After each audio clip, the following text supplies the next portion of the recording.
So what I've done now is filled all these tiny little gaps with rubber.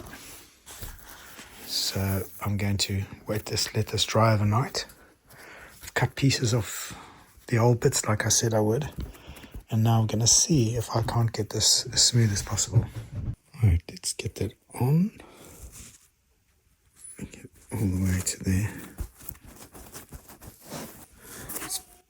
Yep, coming. That's my daughter. Bedtime.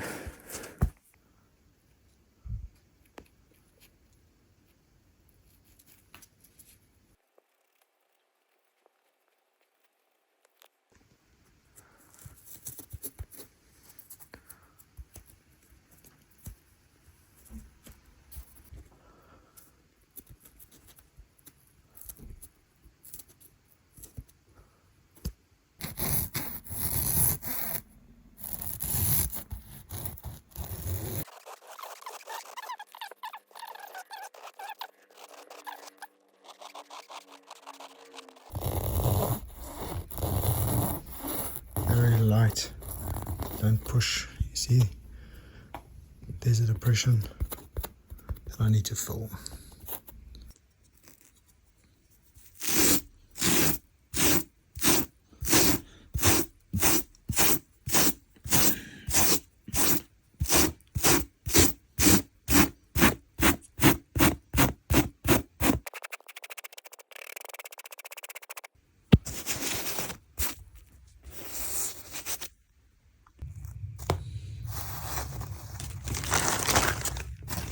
Gold dust and this stuff. Just some of them might look like scrap, but these are really important to keep because they contain the right amount of density between making a seat, as I've learned, and repairing one. So if anybody is asking why am I going to the trouble of repairing these, you know why. It's a different kettle of fish altogether. So there we are. Almost ready. Got to do one more profile. Got to profile this. This is needing to be more profiled. That one's probably one of the worst ones. Just a little bit to do over there, and then we'll see. We'll cover it with something that'll unify the shape a bit more before I put the skin on.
Hi everyone, welcome back to the channel. Today I've got a video that's not incredibly exciting, but it is nonetheless, it demonstrates just how much fiddly stuff there is to do when you're doing restoration work. It's a little bit like building a house. When you put the foundations down, it's slow, and then you build a house and it's really quick, and then you've got to do all the windows and the latches and things, and it slows down again. It's a little bit like that.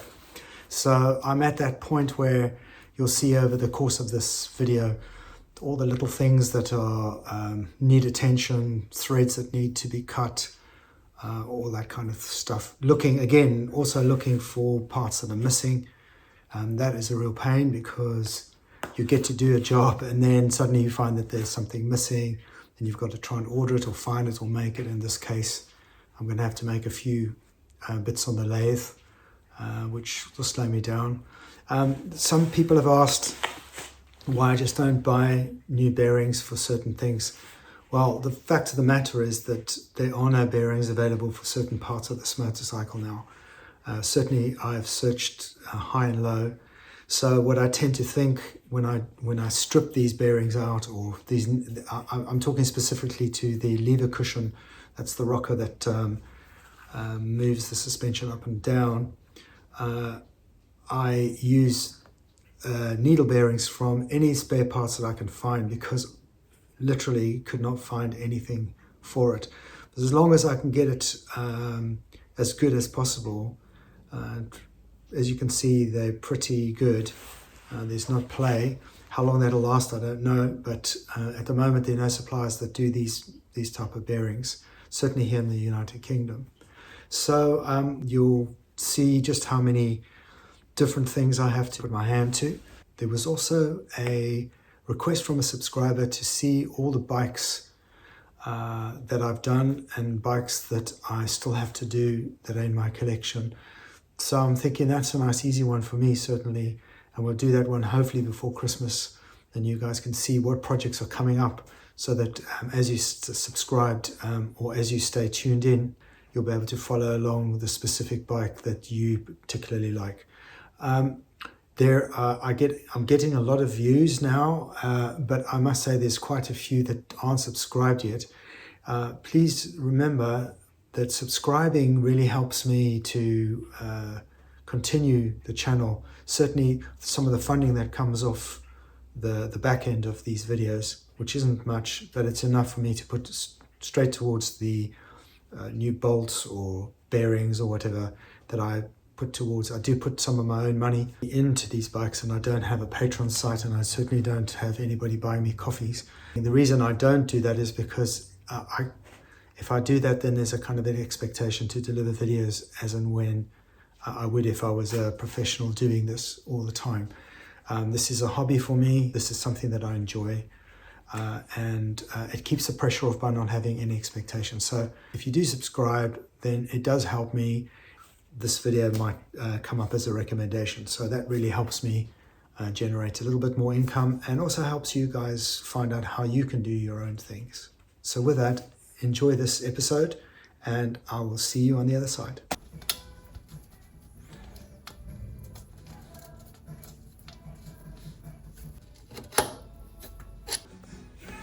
So I'm going to try and repair the radiator holders, the rubbers, with silicone rubber. I don't really have a choice. There isn't anything out there, so let's see which is the best way for this to grip. Plus it's the original part. Leave that overnight. Let's see how we get on. Whether they have any success or not. Worth a go. When we're doing the rocker arm, one very important thing is, particularly if we're reusing parts that were on the bike from 40 odd years ago, is we have to be sure that there's going to be no play here, because you could put all the bushings, all new bushings that you like, but if the main bearing section has got play in it, then every time you ride over a bump and the shock absorber extends itself, you're going to get a rattling and the bike won't be connected to the ground like it should do. And these are very simple problems.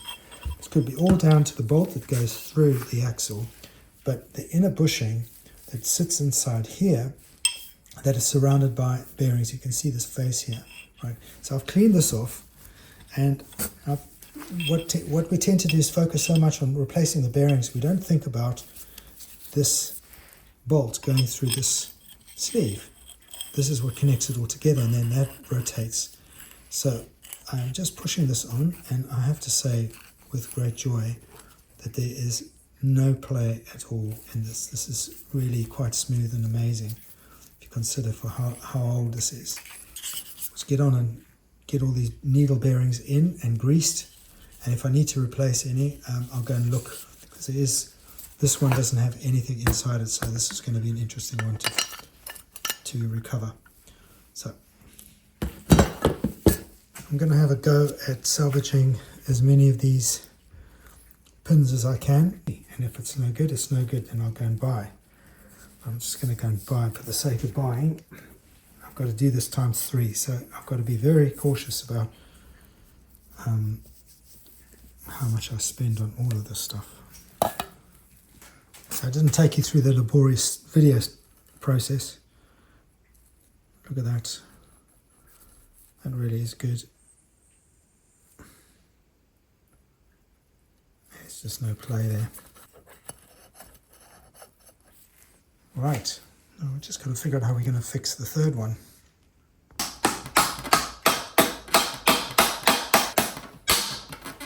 Yeah.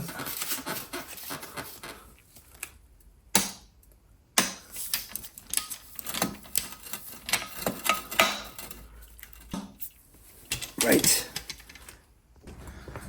So this is partly what I'm talking about. Is now I have to find the missing parts. This is the bit that I don't account for in my budget, is parts that I haven't got, and I can already see that I don't have that bush, so that's a shame. I don't know if I've got a spare one. I don't think I do. So that's going to set me back a bit. So I have to go online and start searching for this bush. But the table is reducing. It used to be quite full, if you remember. It's now slowly going down. So I'm going to try and clean these up now. They're pretty ranky, but it's feeling really solid. I don't know if it's going to survive. I can only try. So let's get these threads cleaned up and on the bike.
I've never done this before, but this is the first time I'm buying bolts. Some of you will be impressed that I've actually gone this route.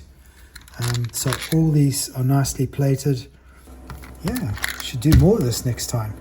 I've got another box of bolts and nuts and screws to make up for the short shanks of these ones. Really, one of the RMs here is got 2 are virtually complete, but the third one is very incomplete. So I don't want to sit in a situation where I've run out of bolts. As I said before, at this stage of the build, I'm having to order more stuff because I'm doing an inventory of things. So I can't remember what I ordered here. So these very rarely come up, and I was very relieved to find this because I'm missing these, and I see both these bushes are out. That's not great. Okay, but I need the bearing rollers if they're okay. I've ordered another one in the meantime, just in case. So yeah, great. And that one is going to go on this one.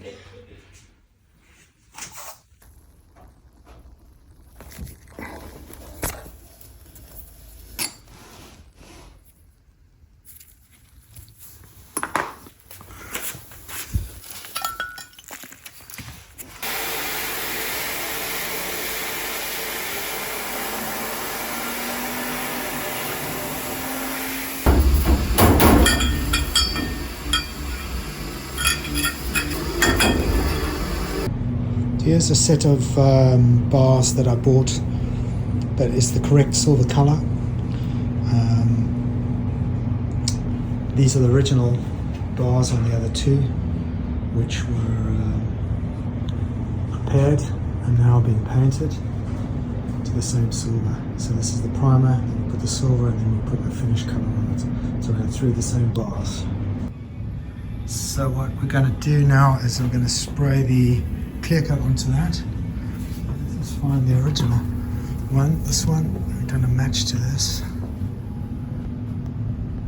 So not too bad. A little darker, but who cares? Once the lacquer goes on, it'll probably go a little darker. But yeah, nice silver original bars.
We get that painted and we're done.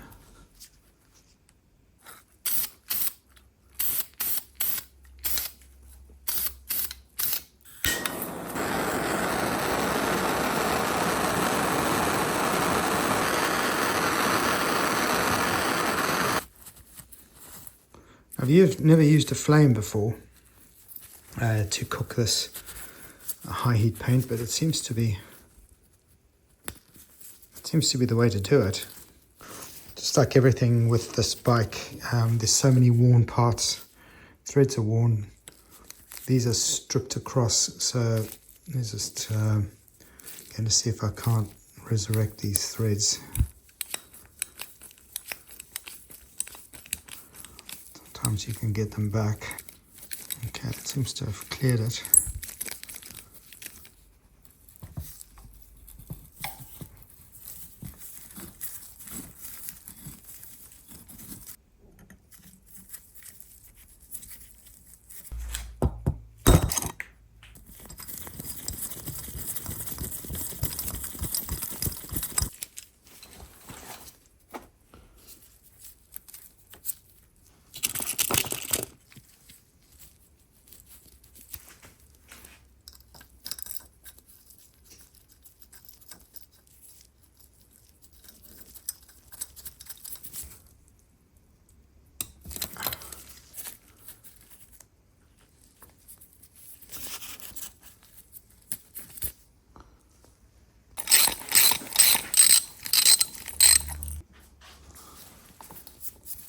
Good. Number 2. 1, 2, and 3.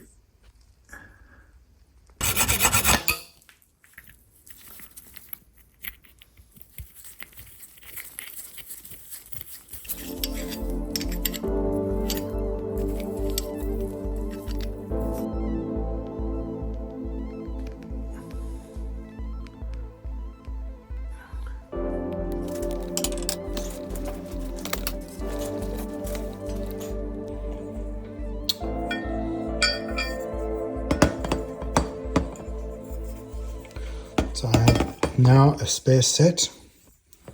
There's some corrosion on those, so I'll check. There's another set coming from the USA, so I'll check to see that. Now the next issue is these spaces here. These spaces are missing. So I'm going to have to dig through my box and see if I have spares, or I'll have a lathe, so I'll be able to do those. I've got a big project ahead of me now. I can't find any spaces. I don't have any in my stores. So I've got a mild steel bar, and I'm going to make several of these with an 8mm center. So it should be easy enough. It's just time consuming, that's all. So let's get on with that.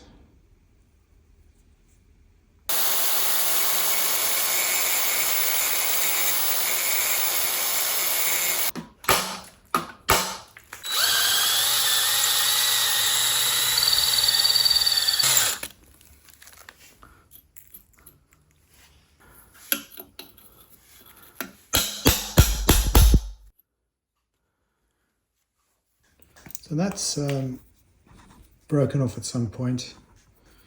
So I've just cut a new one, and I'll just tack that on there.